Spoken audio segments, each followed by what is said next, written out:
মহাশিবরাত্রির জন্য এখন তো অনেকেই ভাত খাবে না, চতুর্দশী পড়েছে এবার দুদিন ধরে। তো আজকে আমি একটু সাবু মুগ ডালের খিচুড়ি বানাচ্ছি, সেটার রেসিপিটা একটু আমি শেয়ার করলাম।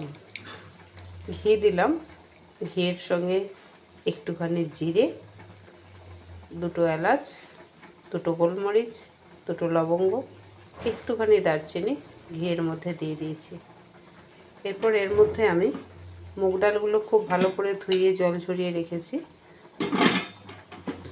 মুগ ডালটা দিয়ে ভেজে নেব।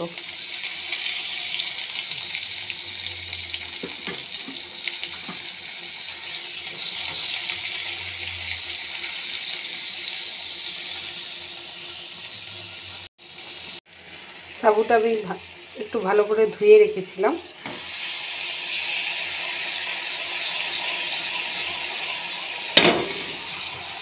দিয়ে দিলাম সাবুটা, দেখে একটু নাড়াচাড়া করে নেব।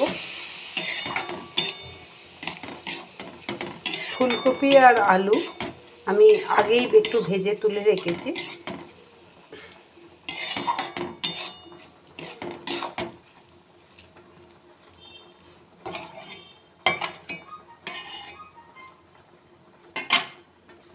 এটা একটু নাড়াচাড়া করে ভেজে নিলাম, এবার জল দিয়ে দেব।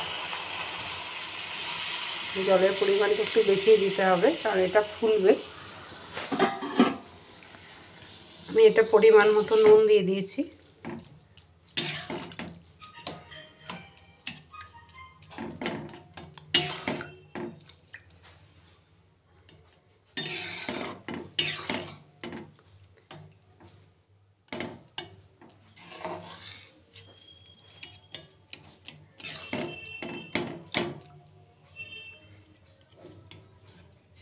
এর মধ্যে গাজর, বিনস, ক্যাপসিকাম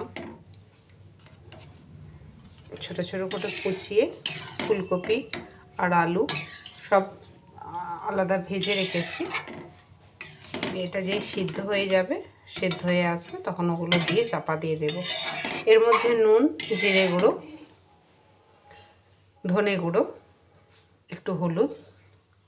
অনেকে আবার শিবরাত্রির সময় হলুদ দেওয়া তরকারি খান না, তারা সিদ্ধ নুন দিয়ে তৈরি করে। তো যারা হলুদ খান না তারা হলুদ দেবেন না, যারা হলুদ দেয়া খান তারা হলুদ, জিরে, ধনে সমস্ত গুঁড়ো 1 চামচ করে দিয়ে দেবেন। আর একটু মিষ্টি দিতে হবে, এটা একটু মিষ্টি মিষ্টি হলে ভালো লাগে। আর নামাবার সময় একটু গরম মশলার গুঁড়ো দিয়ে দিলে খুব ভালো লাগে খেতে। টমেটোও দেওয়া যায়, কাঁচা লঙ্কা ফেলে দেবো 2টো। Thank you.